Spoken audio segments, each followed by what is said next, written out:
Shabbat Shalom. I'm Rabbi Robert Barr, and I'm pleased that you're joining me and one another for the streaming Shabbat service. This is a chance for us to pause, to get a breath, to think about where we've been, to think about where we're going. So put away the pencil and the paper, put away the notebook and the keys, set aside the shovel and hammer, rest. For this interval, no buying, no selling, no working, no laboring, no straining, not living in the past, not planning for the future. This is a time for celebration, for joy, for mirth. We are here alive to rejoice in another Sabbath, another opportunity to be together, grateful for our family and friends. With no distraction, we touch and are touched, the great gift of the Sabbath. Again, I'm Rabbi Robert Barr of Congregation Beth Adam, which is our bricks and mortar congregation here in Greater Cincinnati, Loveland to be exact, and our Jewish community, our online initiative, which when we began 13 years ago, it was edgy and cutting edge and new things that people hadn't done before. But today, the internet, it's normative. All congregations that I'm aware of, or most congregations, are using the internet in some fashion to connect with members and people outside of their communities to create an opportunity to learn, study, and celebrate together. But it's a tool. It's just a tool. Ultimately, what's important is the message. What's the message of the institutions that are using it? Here at Congregation Beth Adam, we have a very clear vision of what we are and who we are as a community. We are a bold, dynamic congregation, a congregation that gives voice to Judaism, which isn't our ancestors' Judaism, but it's our Judaism. It reflects the knowledge and information that we had that our ancestors never had access to. We now have an understanding of our universe that is beyond anything that they could have ever comprehended. We need to bring that in to our Jewish experience, into our services, into our liturgy. We have new understandings of psychology. We have new understandings of theology. And yet, so many congregations simply repeat the words our ancestors wrote. Here at Beth Adam, we're creating a new voice, a bold, dynamic voice, which is part of the service that you're experiencing. But it also changes the way we approach religious education with our children and with our adults. Nothing is sacred. No question can't be asked here.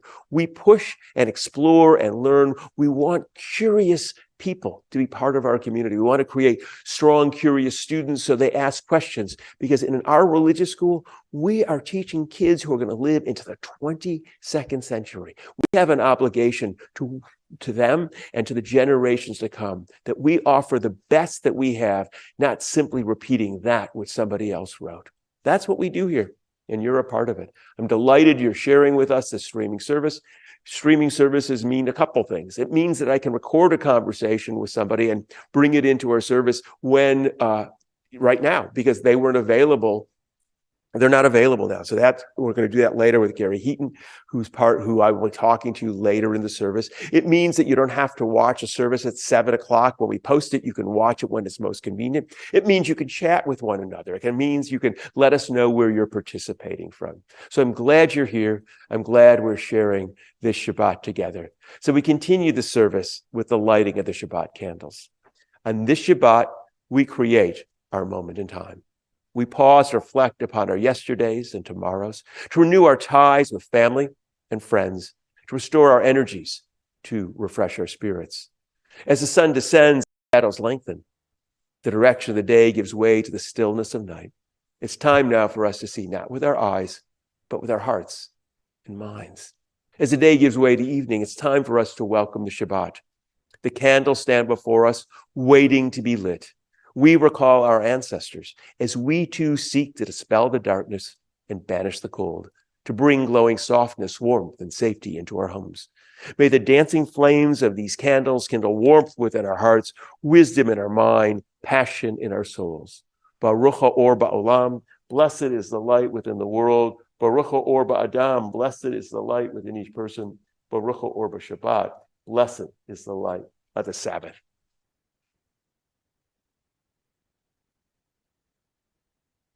In time, disturbances will pass, difficulties will dissolve.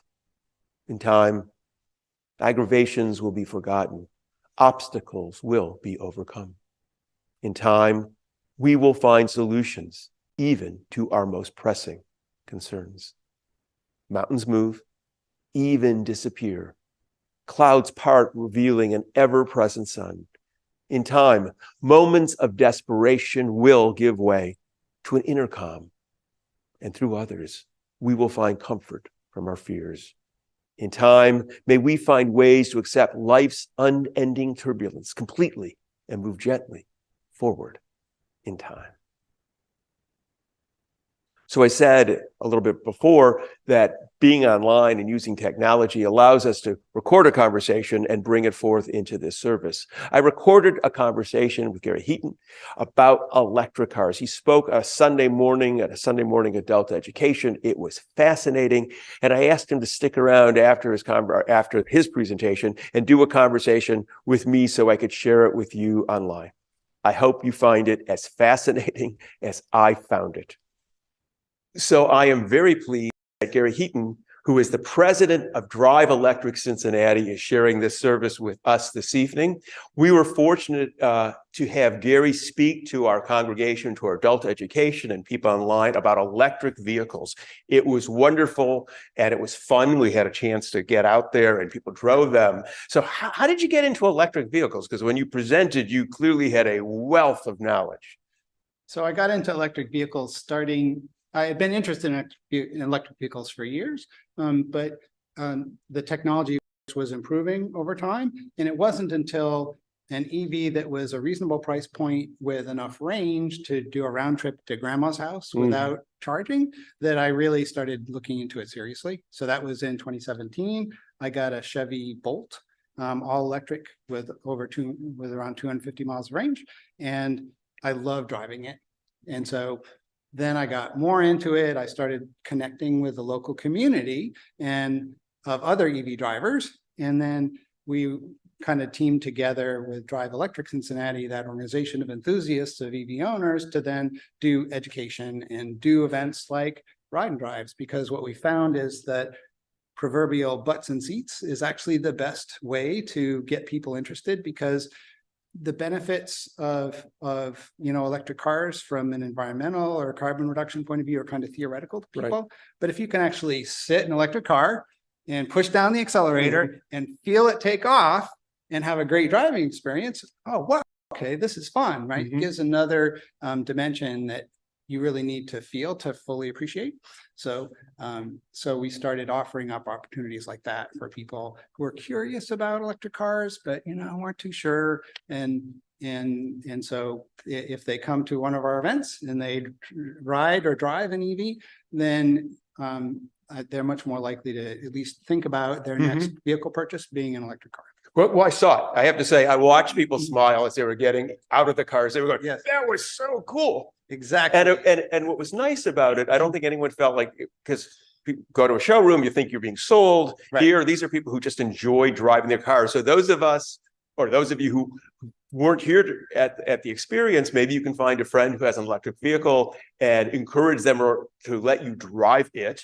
Yes. So I think there are questions about electric vehicles that people don't quite understand. There are different kinds. So some that are sort of like the Prius, which I think a lot of us knew a long time ago was sort of the first thing, but that was really a gas car. It really is a gas car. So the way to think about it is, does the vehicle have a plug? Okay. If it has a plug, it's an electric car. Now, if you have like the Prius, which has a battery and a not very powerful electric motor, that's using batteries and electric motors to be a more efficient gas car. Okay. But all the energy comes from gasoline. So it's great. You can get, over 40 miles per gallon. It's a great car. That's lots better than a less fuel efficient vehicle. But it's still a gas car. Right. And so once you have a plug, then you can charge it from your solar array on your house. You can, take advantage of the grid greener over time to have a less of a footprint if you care about that from an environmental point of view. Right. And also, when you then jump to all electric, then you need a powerful electric motor and a big battery, and then you get that thrilling driving experience. So if you have a plug-in hybrid, because you can buy a Prius Prime, it has a plug, it has a small electric motor and a small battery, you can actually, drive all electric for like 25 miles. But, if you want that thrilling driving experience, going to all electric gives you, much more powerful, better driving experience. So when you say that thrilling, that has to do with sort of the acceleration, because the car has a different torque ratio. Right. So electric motors put all their torque out right away. If in a gas car, right, you have to rev it up to a couple thousand RPM before you really start getting power. That's the reason if you need to accelerate up a hill, the car may downshift in higher RPM, but all that shifting stuff goes away because an electric car, one gear, you just have smooth, continuous acceleration all the way up to highway speed. It's great fun. And for those of us who sort of grew up driving a stick, it's getting used to sort of listening to the car differently, because I used to I listened to a car, right. That was how I knew to the RPM. And you know when to shift. Right. I mean, when they put like the tachometer, it's like, who needs that? If you couldn't hear it, you're taking your eyes off the road. Right. So people were having a great time. The thing too is, so I want some myths about it, that electric cars are going to sort of bring down the electric grid, that all of a sudden people are going to plug in their cars and the whole grid system in America is going to collapse. It's all because an electric car is standing, right? Yes.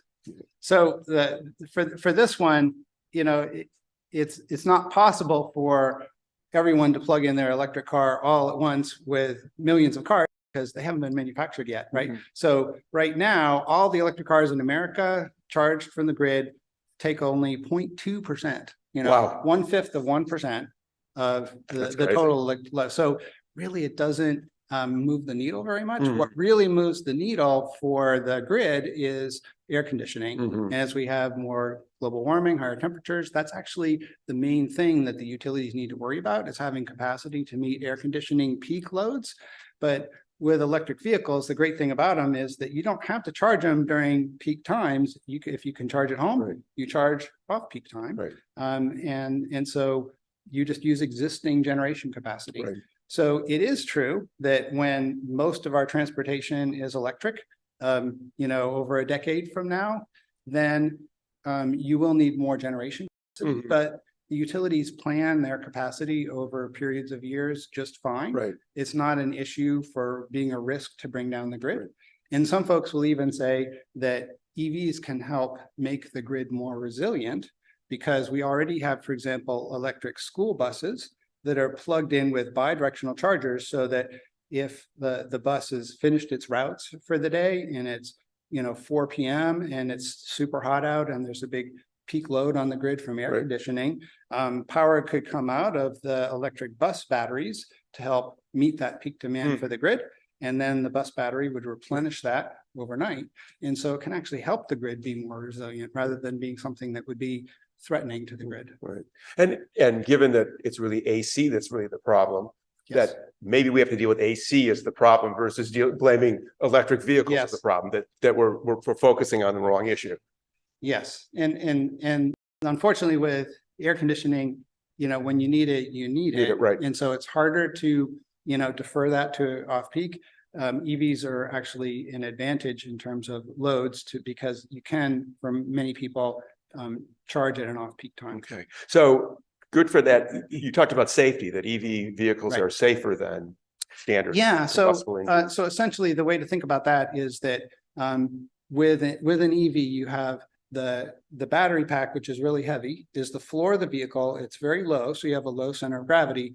That not only makes the handling better because you're very stable on curves, it also makes it resistant to rolling over. And so rollovers are actually, one of the more serious causes of injuries. Engineers have done a great job for a lot of the different crash angle protections, but flipping over, a lot of severe injuries that way. And EVs have the best ratings for rollovers. Right. And I'm guessing too, given the nature that there's so much technology in there, there are also a lot of those safety features that we're beginning to see staying in line, or staying between the lines, things like that. Other drive safe. Referring to like driver assistance. Thank you. Thank you. Yeah, Glad you got. So for those, so EVs tend to have those, you can get those on some gas cars as well. Right. But some manufacturers, just put them in all their vehicles, Right. like Tesla does, for Mhm. example. And for others, it might be an extra, a couple $1,000s. And I actually recommend it just from, if you are someone who takes long car trips, Right. the driver fatigue from having it reduction from having the car do the driving, of all the, small effort for doing small steering adjustments, keeping you centered. I found personally that it's actually a big difference to have the car take care of that for you, because I enjoy the experience more. And also it's kind of like if you've ever gone, hiking on a trail where you have to look at your feet constantly to avoid tripping, Right. versus a trail that's kind of wide and smooth and you can look around. That's kind of the difference in enjoyment of your environment you get when the car can drive itself on the highway.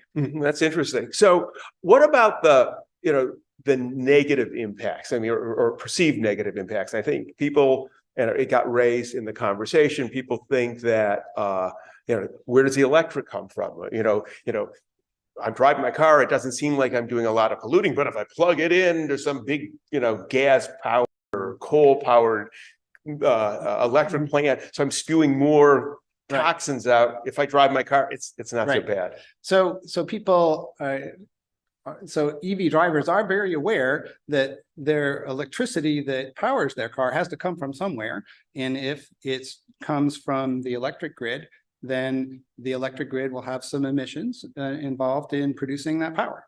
But the good news is that EVs are 3 to 4 times more efficient than a gas car. So the total amount of energy needed to drive them that they consume, where gas cars are doing the combustion and most of that energy goes out as waste heat, EVs are very efficient. So they don't need as much to start with. Plus power plants are more efficient themselves than gasoline engines.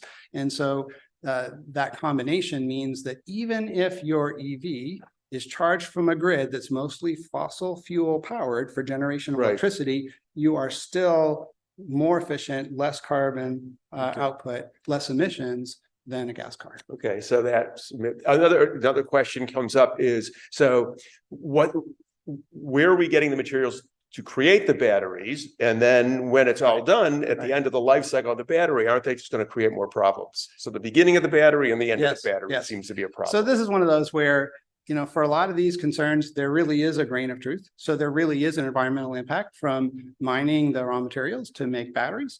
The thing to think of from a perspective point of view is, what's my alternative? Because if my alternative is mining more oil, drilling and then transporting, refining, there's a huge pollution and carbon impact from all that. And so even though there is an environmental impact from mining lithium and metals for the batteries, that the net is still much less impact overall. And then over time, the EVs can actually, you mentioned batteries and end of life. In the next decade or two, we will need more mining of raw materials to make those batteries. But when you can recycle the batteries at end of life and then use those to make new batteries, you actually don't need to keep creating more mines for those raw materials, because just like today with lead acid batteries, the lead acid battery in your new car, its lead probably came from a previous lead acid battery that was recycled. The same would be true with EVs.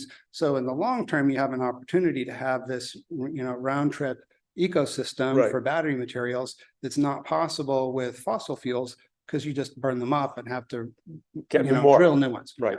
I think one of the things you didn't get to talk about a lot, but I think it's important, is we tend to think of America as where cars are, and the only place cars are, right? That across the world where there are populations that are growing, electric cars are going to have a big imprint worldwide. They really will. So the first place you see that are in countries like India, Thailand, that have huge amounts of 2- and 3-wheeled vehicles. And those, there's 275 million of those. And so switching those over to electric, which is already starting to happen, will have a huge reduction in air pollution, a great environmental benefit. So that's something definitely to look forward to. And then in terms of EV adoption, like the US is is about 6% Mm. of new vehicles Mm. are electric at this point, have a plug. Right. But if you compare to Europe, it's 16% and China's over 20%. Really? So we are really, Really behind the rest of the world. And that has a few reasons, some of which are just that, people need to drive long distances. Right. So the more limited range of earlier EVs was more of a restriction, but also a lot of it is public policy Mhm. and kind of how much the society agrees that they want to, drive cleaner. Right. Well, I think too, I'm a Detroiter, so I grew, Okay. so I grew up Motor City, yeah. Motor City. So Yeah. my great uncle designed car. I mean, America was designed as a car country, right? Once the car came in, cities grew bigger because you could go further. Suburbs are a function of. So I think part of it is sort of the mindset of America changing, and about the nature of cars, and with almost all the major car companies already announcing they're moving to electric, right? They're priming their customers for a whole new experience. They are, and so I can't wait until the day when actually you walk into a car dealership and their staff really know about electric vehicles and can talk about them and so on, and there's even ones available, because right now there's really a shortage. Right. So if you go into a dealership, you may not even be able to test drive one because they may not have one. Right. Which is really frustrating. That's why you need to ask a friend who has one. Can I drive your car?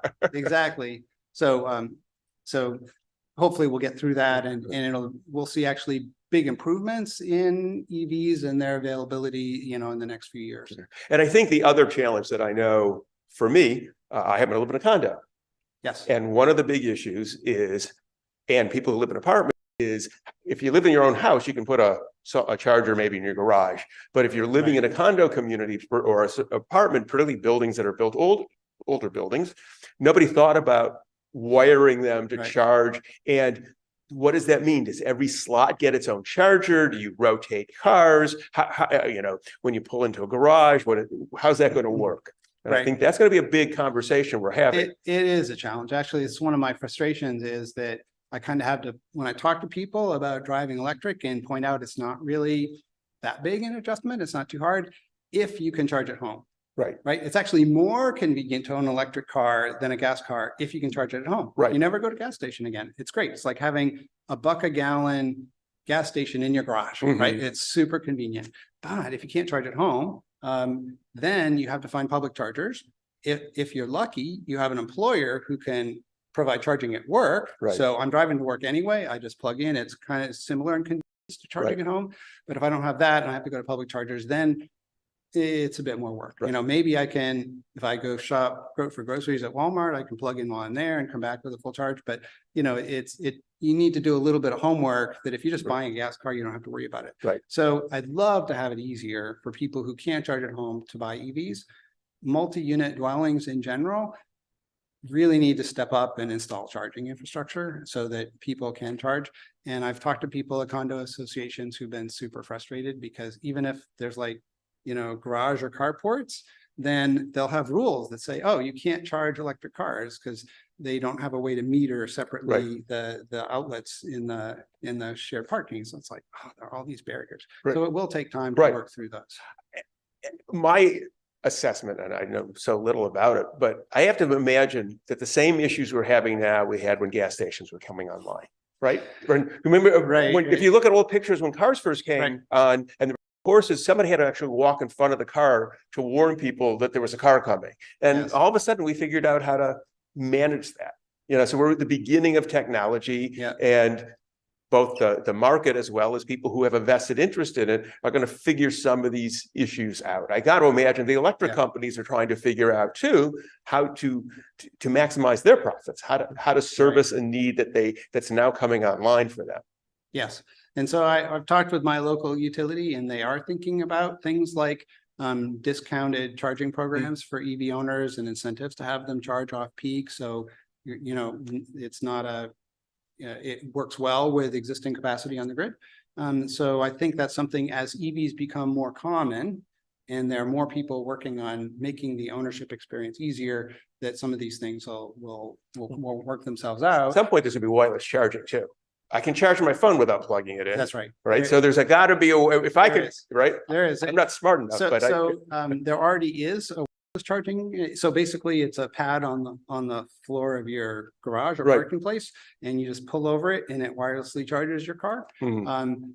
So there are companies like Ytricity that are working on that, Mhm. and even have it be pretty efficient, because the earlier versions of it, you'd have transmission losses. Well, sure, So sure. if you plugged in with a cable, you would more of the electricity would make it to the battery than if you did it wirelessly. But now they've cranked up the efficiency on that, Great. and it's just extra cost. So if you think of paying for convenience, if it takes me 10 seconds to plug and unplug, Right. right? Each time I plug in the car, some people plug in their car maybe once a week.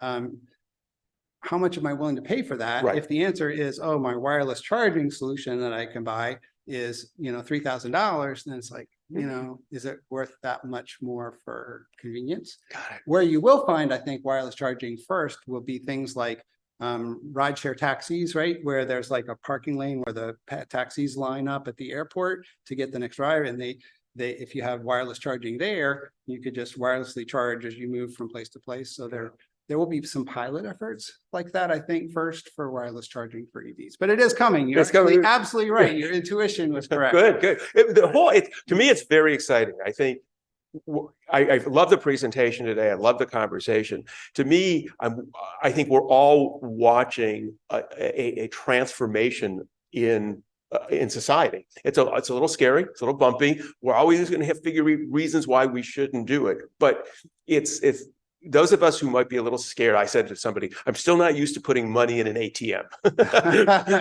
Right? I still look at it and go, really? I just finally learned how to do mobile banking. My kids thought I was silly.